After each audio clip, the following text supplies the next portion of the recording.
한 선장이 있었는데 그는 평화로운 바다를 항해하면서 항상 순조로운 여정을 기대했습니다. 항해사는 바다가 잠잠한 게 복인 거죠. 그런데 어느 날 갑자기 큰 폭풍을 만났고 그의 배를 덮쳤습니다. 선장은 자기가 그렇게 항해하면서 처음으로 큰 위기를 직면했어요. 그는 폭풍 속에서 배를 안전하게 이끌기 위해서 전심전력을 다했습니다. 그리고 마침내 그 위기를 이겨내었습니다. 그래 후에 이 선장은 그 큰 폭풍을 이겨낸 경험 때문에 자기의 항해가 이제는 두렵지 않게 됐습니다. 우리가 고난을 당하면서 큰 아픔을 겪으면 오히려 어떤 상황 속에서도 이겨내는 그런 힘이 생기는 거죠. 사실은 이런 말씀을 우리 남규영 집사님 앞에서 한다는 것 자체가 참 죄송스럽긴 합니다. 큰 고통을 겪어봤잖아요. 어마어마한 고통. 그런데 그런 고통이 있었기 때문에 오늘까지 또 잘 견뎌내셨고 또 앞으로 견뎌내실 줄 믿습니다. 잘 이겨내셨습니다. 그런 의미에서 박수라도 쳐야 될 것 같아요. 참 수고하셨습니다. 요셉에 대한 말씀인데 요셉은 담을 넘는 가지, 다른 말로 하면 더하다라는 그런 표현을 합니다. 요셉의 삶은 플러스 인생이에요. 그런데 요셉을 보면 처음에는 플러스인데 나중에가 마이너스로 전환되고 그 다음에 플러스로 전환돼요. 우리 인생이 항상 더하는 인생의 삶만 살면 얼마나 좋겠습니까? 오늘도 더해가고 내일도 더해가고 좋은 일만 계속 쌓인다면 우리 걱정 근심이 없겠죠. 그런데 우리 인생이 바다가 잠시는 고요할 수 있어도 그 바다 속에서도 그냥 잔잔한 파도가 여전히 있는 것처럼 또 때는 큰 풍랑이 있는 것처럼 오늘 우리들의 인생도 또한 요셉의 인생도 같은 맥락인 것 같습니다. 요셉은 라헬의 그 첫 아들로 특별한 상을 받았죠. 야곱은 라헬이 죽어서 그랬는지 모르겠지만 요셉을 더 극진히 대우해 줍니다. 남들과 달리 색동저고리 옷도 입히고 모르게도 늘 그냥 그 뺨에다가 입을 맞추고 있었을 그런 야곱의 아들이 바로 요셉입니다. 그것도 11번째 아들로 태어났었으니 얼마나 많은 형들 가운데서도 사실은 더 사랑받는 그런 아들의 지위를 갖고 있다는 게 특별하죠. 그러니 여러분 정말 특별히 왜 아빠는 요셉만 사랑하는 거야, 아빠는 왜 요셉만 사랑하는 거야 하는 것이 나머지 또 다른 11아들의 고민거리였던 것 같습니다. 그러니까 야곱의 가정이 늘 좋아 보이지만 우리 신앙의 가정이 좋아 보이지만 그 안에는 역기능적인 면이 항상 있더라는 거예요. 교회는 역기능 면이 없잖아요. 있을 수 있어요. 왜? 사람이 살아가는 공동체이기 때문에. 가정도 교회도 또는 개인의 삶도 항상 일렁이는 파도가 있는 것 같습니다. 그러니 그렇게 생사를 같이 했던 요셉을 단박에 죽이려고 하는 형들의 완악함을 보면 참으로 기가 찰 노릇인 거죠. 뭐 때문에요? 시기, 질투 때문에. 그런데 가만히 보면 야곱이 다른 놈의 아들들은 그렇게 썩 좋아할 만한 상황이 없는 것 같기도 해요. 루벤을 봐도 그렇고 또 다른 아들들 봐도 그렇고 아주 형편없는 것처럼 보여지기도 합니다. 그러니 아버지는 요셉을 지켜 세워주는 거죠. 왜? 그 다른 형들이 하는 걸 보니까 하나님이 기뻐하지 않는 짓들을 하고 있거든요. 아버지가 안 본다고, 엄마가 안 본다고 막 엉망진창 자기 마음대로 살아가는 거예요. 그러니 얼마나 비극적인 삶입니까? 오죽했으면 장자는 루벤인데 루벤이 장자권까지 빼앗길 만큼 그렇게 수치스러운 아들이잖아요. 요셉의 그 형제들 중에 그 루벤은 아버지의 첩을 가지고 겁탈해서 장자권을 날려버리고 그 장자권의 뒤를 이어서 그 시몬이 돼야 되지만 시몬은 칼에 피를 묻혔던 사람이지라 야곱의 가슴에 쓸어내린 아픔을 줬던 사람이라 시므온이 장자권을 이어갈 수가 없어요. 그래서 어찌할 수 없이 유다를, 네 번째 아들 유다를 장자를 세우는데, 그러나 성경의 모든 학자들의 일설에 의하면 이렇게 말합니다. 그러나 진짜 장자는 요셉이었다고 말해요. 진짜 장자는 요셉이었다. 왜? 요셉이 진짜 장자 역할을 했거든요. 요셉이 진짜 장자다운 역할을 했었기 때문에 그 은혜복을 받습니다. 그래서 요셉은 후에 자기는 이스라엘 12지파 가운데 들어가지 않지만 그 아들들이 12지파의 반열에 올라가잖아요. 형들보다 더블로. 다른 형들은 그냥 형들의 이름만 가져가는 요셉은 두 아들의 이름을 가지고 올라가지 않습니까? 그만큼 요셉은 형통을 맛보는 그런 사람이었습니다.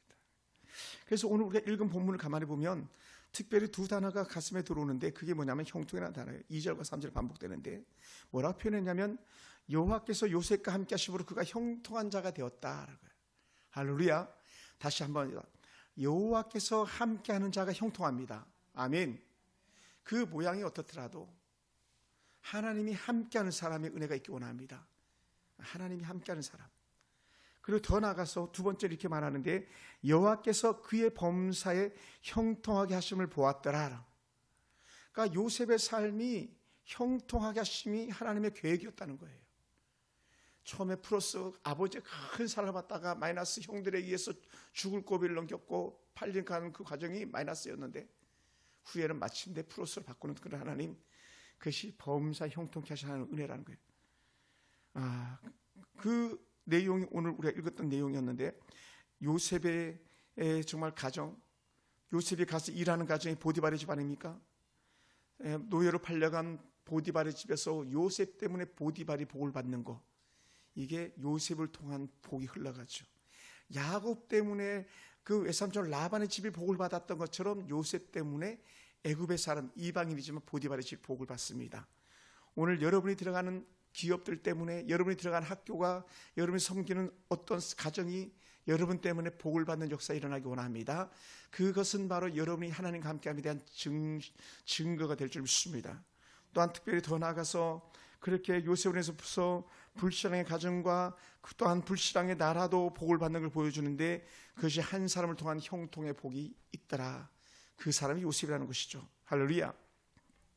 그럼에도 불구하고 여호와께서 함께 하시고 여호와께서 범사에 그를 형통케 하셔도 요셉을 비껴가지 못하게 한 것이 있으니 바로 고통의 시간이라는 거예요. 따라보세요. 고통의 시간은 누구에게나 있더라. 저와 여러분에게도 그럴 거예요. 아직 목사님 나는 아직 고통이 오지 않았는데, 아니에요. 어떤 고통이 찾아올 수도 있고요. 만약 이미 고통의 터널을 더 지난 그런 사람들도 있을 거예요. 이미 고통이 끝났다면 그 사람은 참 행복한 사람인 것이죠. 앞으로 고통 없는 삶이 되길 주님으로 축원합니다. 할렐루야.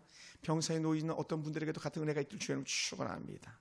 여러분, 요셉의 고통의 시간은 그런데도 가만히 살펴보면 그 고통의 시간을 통해서 성장의 디딤돌이 되게 하시더라는 거예요. 아멘. 요셉이 당하는 고통이 찾아왔는데, 또 처음 고통보다 더 큰 고통이 찾아왔는데, 두 번째 고통보다 더 큰 고통이 찾아왔는데도 불구하고 하나님은 그것을 계속 디딤돌로 쓰시더라는 거예요. 내를 건너는데 징검다리가 없어 보세요. 디딤돌이 없어 보세요. 어찌 건너겠습니까? 높은 곳에 선반에 물건을 내려야 되는데 디딤돌이 없어 보세요. 무슨 소리를 내리겠습니까? 근데 요셉의 삶에는 항상 하나님께서 모든 것을 합력해 선을 이루도록 디딤돌이 되게 해주시더라고요. 할렐루야. 이 은혜가 우리 가운데 있게 되기 원합니다. 그러면서 요셉은요, 가장 부당한 고통 속에 있었던 사람이에요. 형들의 팔려갔던 이유는 뭡니까? 하나님 뜻대로 살려다가 팔려간 거예요. 하나님 뜻대로 살려다가.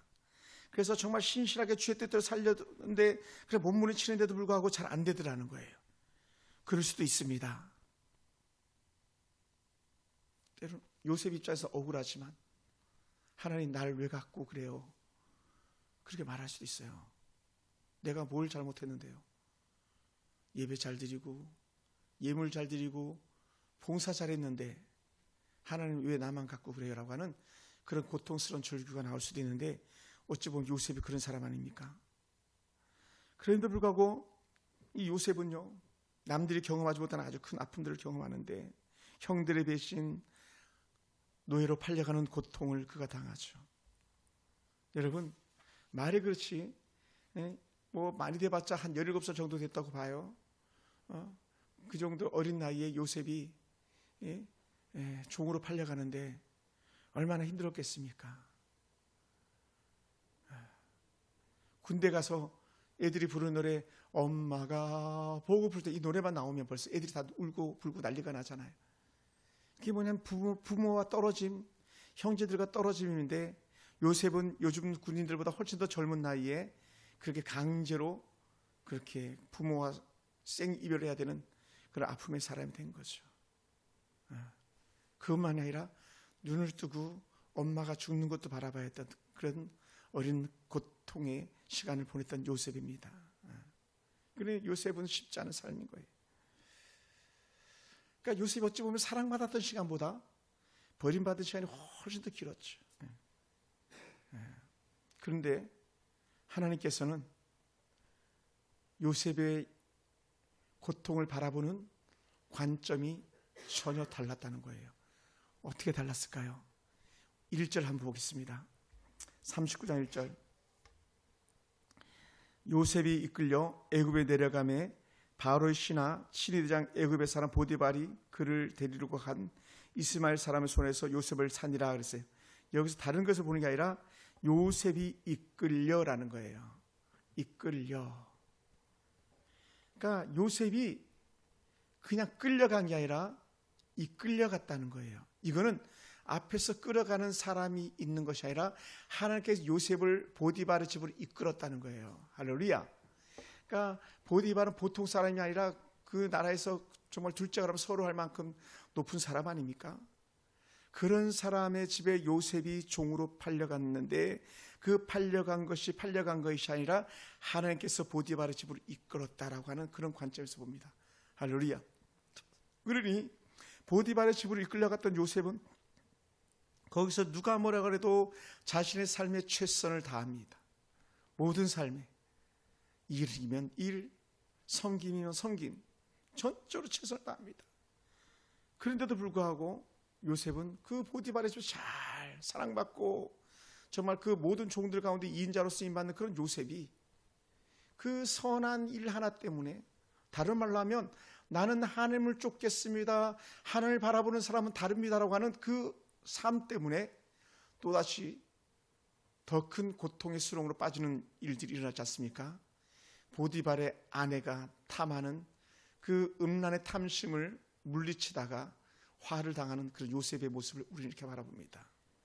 만약에 요셉이 정말 일반적인 사람들처럼, 일반적인 종들처럼 보디발의 아내가 그렇게 요셉을 흠모하면서 요셉과 함께하고자 했을 때에 덜컥 허락했다면 어찌 되었겠습니까?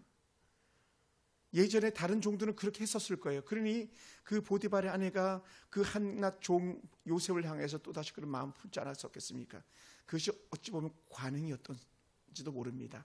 왜냐하면 애굽은 이미 음란으로 물들어 있는 그런 곳이었었기 때문에 그렇습니다. 그런데 요셉은 아니에요. 주인이 내게 모든 걸 맡겼지만 당신만은 건드릴 수 없어요 하는 것이 요셉의 마음이었던 것을 우리 볼 때에, 그 하나 때문에 요셉은 그렇게 신실하게 인정받았던 보디발에게 버림을 받아서 결국은 감옥에까지 갇히는 그런 요셉의 모습을 봅니다. 그런데 우리는 좀 더 역접으로 뒤집어서 생각해 본다면, 사실 어찌 보면 보디발이 요셉을 죽이지 않은 것까지도 하나님의 이끄심이라는 거예요. 왜냐하면 그 당시의 종들은요, 벌레 취급받던 거 아닙니까? 사람 대접 못 받았잖아요. 그러니 이 보디발, 그 나라의 2인자라고 할 만큼 강력했던 에너지를 가지고 있는 그 보디발이 그렇게 그 자기의 정말 생명과 같은 아내를 갖다가 겁탈하려고 했다고 하는 그런 잘못된 말에 살려주는 게 하나님의 이끌림이라는 거예요. 죽어도 100번, 1000번, 10,000번 죽어야 되는데 살려주시잖아요. 보디발이 요셉을 살려주면서 그냥 감옥에 보내는 걸 끝낸다는 거예요. 이것을 우리는 이렇게 봅니다. 하나님께서 이끄는 또 다른 하나의 다리였다는 거예요. 할렐루야. 감옥에서 360 마찬가지 아닙니까? 감옥에서도 요셉은 자신이 맡은 바 소임을 다했습니다. 맡은 바 소임을 다했어요. 간수장이가 인정할 만큼 소임을 다해서 오히려 옥문키를 맡길 만큼 그 정도의 레벨을 가지고 있는 요셉이었던 것 같습니다. 그래서 그 감옥으로 이끌렸던 요셉을 하나님께서는 기억하고 계셨던 것이죠. 그리고 요셉이 그 감옥에서 어떤 고통을 당합니까? 술 맡은 관원장과 떡 굽는 관원장을 같은 한 옥에서 만나는데 그 옥은 보통 죄수들이 가는 것이 아니라 왕에게 죄를 범한 자들이 가는 아주 특별한 감옥이었거든요. 그런데 거기서 하나님께서는 또다시 요셉을 쓰시기로 작정하시고 요셉이 그 두 관원의 꿈들을 해석해 주는데 마침내 요셉이 말했던 것처럼 떡 맡은 관원장은 죽어나가고 술 맡은 가족은 살아나가는 그런 일들이 있지만 요셉을 술 맡은 관원장은 기억해 주지 않았었습니다. 그러니 그런 시련의 연속 가운데 있음에도 불구하고 여전히 술 맡은 관원장이 나갈 때 이제 내 옥살이 끝이 났구나 기대했었을지도 모릅니다. 일반적 사람들의 마음이 다 그렇지 않겠습니까? 왜냐하면 받은 은혜가 있었기 때문에 그 사람이. 그런데 기억해 주지 않았습니다. 그러니 옥살이는 계속적으로 진행되었죠. 그런데도 불구하고 요셉은 단 한마디도 불평하지 않았습니다. 사랑하는 성도 여러분, 그런데 하나님은 화를 복으로 바꿔 가시기로 작정하신 하나님이라는 거예요. 하나님은 요셉을 감옥까지 이끄는 동안에 가만히 두고 보셨던 하나님이시죠. 왜요? 때가 차기를 기다렸다는 것을 우리 볼 수 있습니다. 후에 술 맡은 관원장이 바로와의 그 대화 중에 도무지 바로의 꿈을 해석할 자가 없었을 때에 그때 번뜩 감옥에 있는 한 하찮은 종이 생각났는데 바로 요셉이 생각나는 거 아닙니까? 그리고 거기서 그가 말하잖아요. 내가 왕후로 인해서 감옥에 갇혔을 때에 내가 한 꿈을 갖다가 꿨을 때 해석해 준 사람이 있었다. 그러면서 여차여차하면서 요셉을 그가 말하기 시작했죠. 그리고는 마침내 바로가 꿈으로 번민하게 될 때에 요셉이 나타나서 그 꿈을 너무나도 일목요연하게 해석해 주었습니다. 그리고는 즉시로 요셉이 애굽의 차자의 자리에 등극하는 왕이 타는 수레를 탈 만큼 그렇게 왕이 화사한 옷을 입고 2인자의 행세를 하는 그런 놀라운 역사를 이뤄가죠. 그때 나이를 성경의 학자들은 30살이라고 표현합니다. 당시의 애굽의 법은 고대 법전을 이렇게 보면 30살이 되어야 공직에 나갈 수 있었다는 거예요. 그러니 하나님은 그렇게 약 13년의 세월이겠지만 물론 뭐 역사적으로 차이가 있을 수 있겠습니다만은 그렇게 하나 또한 한 해, 두 해, 세 해를 하나님의 계획하신 대로 요셉을 이끌어 가신 거죠. 언제까지? 설이라는 날이 차기까지. 그러면서 저는 이 본문을 보면서 참 아파하는 마음을 이렇게 다시 한번 생각해 보는데 우리가 바라봤던 이삭이라는 한 사람, 아브라함의 아들 이삭이 무려 17살의 나이에 약 그 정도 나이입니다. 그 나이에 아버지의 뜻을 따라서 제물이 된 희생의 제물이 된 이삭의 모습이나 약 17살의 형제들의 모함과 시기와 질투 때문에 팔려갔던 그 요셉의 모습이 바로 제물된 모습과 같지 않은가 생각됩니다. 제물이죠, 제물. 그런데 하나님께서는 이삭에게 여호와의 일에 예비하심을 줬던 것처럼 매 순간마다 하나님은 요셉에게 여호와의 일을 예비하셨던 그런 하나님인 줄 믿습니다. 할렐루야. 그럼 오늘 우리 역시 마찬가지 하나님 내 삶 가운데 큰 고통이 있습니다. 그럼에도 불구하고 하나님 여호와의 일에 하나님을 보기 원합니다라는 고백이 우리가 듣기 원합니다. 우리는 도무지 앞이 보이지 않는 것 같지 않습니까? 하나님 도대체 내가 가는 길은 어디입니까? 우리 아들이 가야 될 길은 어디입니까? 우리 딸이 가야 될 길은 어디입니까? 라고 우리가 울부짖고 부르짖을 때 하나님께서는 이미 아시고 우리 아들들의 길을 딸들의 길을 예비하시고 계신 줄 믿습니다. 어떨 때에 우리가 뜻을 하나님께 정해놓고 살아갈 때예요. 할렐루야. 뭐라고요? 우리가 하나님께서 뜻을 정해 주신 대로 하나님의 이끌림을 받는 대로 살아가면 조건은 그거예요. 우리가 주의 뜻을 쫓아 살아가면 고통조차도 바꾸시는 하나님을 볼 수 있다는 거예요. 할렐루야. 여러분, 이 땅은요 결코 끝이 아니에요. 이 땅은요 야곱의 마지막 고백이 뭡니까? 요셉의 이끌림 받아서 바로 앞에 섰던 야곱이 했던 말, 내가 살아온 인생은 고통과 수고 연속이었다고 말합니다. 야곱의 지난날의 발자취를 돌아보니까 고통과 수고 연속이었었어요. 그도 하나님의 은혜를 가지고 살려고 몸부림쳤고 세상적 욕심 가지고 살려고 했었고 또 잘 살보려고 그렇게 했었지만 그 매 시간마다 하나님의 은혜 가운데서 기도하면서 그렇게 이끌림 받고 이끌림 받아봤지만 알고 봤더니 그 모든 순간들이 고통이었고 순간순간이 참으로 힘겨운 시간이었다고 고백했었습니다. 인생이 그런 거예요. 제가 볼 땐 그렇습니다. 하나님은 바로 앞에 요셉을 세우기 했던 특별한 계획이 있잖아요. 아브라함과 약속했던 것, 너로 민족을 이루게 하리라. 요셉이 애굽으로 이끌려가지고 거기서 정말 그 애굽의 사람들에게 인정을 받아가면서 거기서 했던 게 뭡니까? 점점 수가 불어나는 것. 70명이라는 수가 후에는 200만이라는 그 거대한 수로 불어나지 않습니까? 거대한 수로. 지금 이스라엘 백성들 해봤자 약 1300만 명 정도 된다나요? 그 당시에 200만 명이면 사실은 어마어마한 숫자인 거죠. 어마어마한 숫자.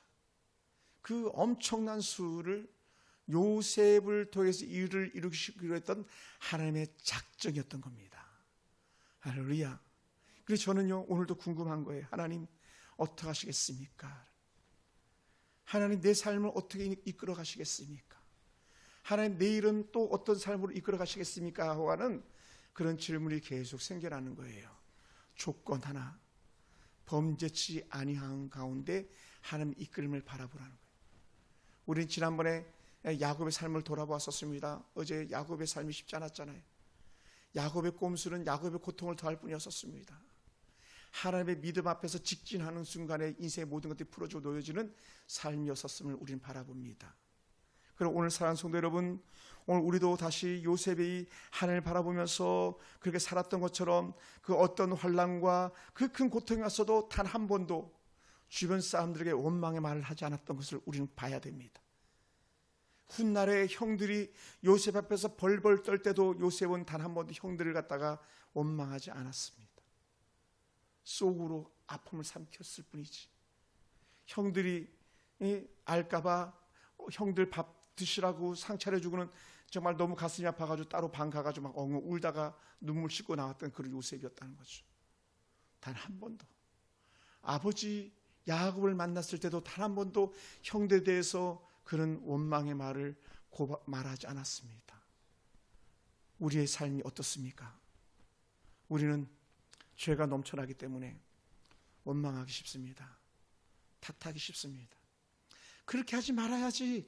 나는 원망하지 않을 거야 함에도 불구하고 악한 사단은 우리 입에 악한 말을 넣어주고 독소를 넣어줘서 사람들의 마음을 해집게 하는 그런 일들이 여전히 우리 가운데 있다는 것이죠. 그것은요 고통의 시간이 길어질 뿐이었습니다. 사랑하는 성도 여러분, 오늘 우리가 하나님 은혜 가운데 있기 원합니다. 그 요셉의 그 고통스러운 시간을 하나님께서는 디딤돌로 쓰셔서 마침내 민족을 이루는 하나님의 언약을 성취하는 도구로 쓰셨던 것처럼 오늘 저와 이런 가운데도 이러한 은혜가 있기를 원합니다. 할렐루야. 그래서 흔히 말하지 않습니까? 애굽은 이스라엘 민족에게 요람이었다라고.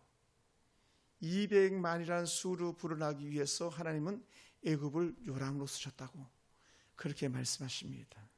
지금 여러분의 삶의 요람은 어디입니까? 그 요람은 때로는 고통일 수도 있겠지만 거기서 성장해 가고 있는 여러분의 자녀들을 볼 수 있게 원하고 여러분의 가정이나 기업이나 국가를 볼 수 있게 되기 원합니다. 그것이 하나님께서 오늘 우리에게 주신 역적 은혜가 아닐까 생각됩니다. 오늘 우리가 기도하게 될 때에 하나님 그렇습니다.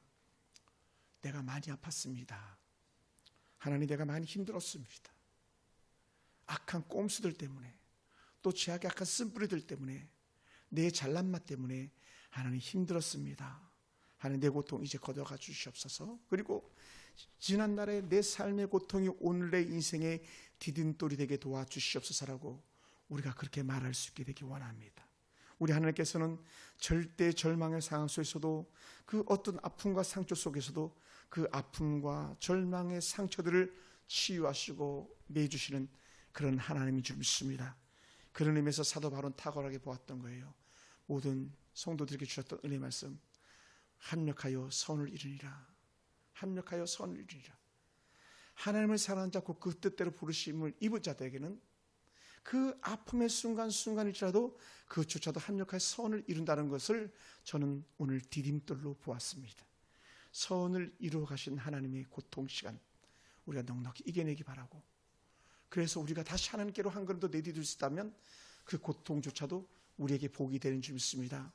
야곱에서 에게서 있을 세겜은 고통을 끝내는 시간, 그 이후로 하나님만 바라보는 시간이었었어요. 야곱은요, 창세기 34장 이후로는 두 번 다시 범죄치 않습니다. 의대도 창세기 35장 이후로는 야곱이 범죄하는 부분이 나오지 않습니다. 그 자녀들이 문제였지, 야곱은 범죄치 않습니다. 우리에게 이 은혜의 모습이 다시 한번 새롭게 일어나기를 주님의 이름으로 축원합니다. 기도하겠습니다.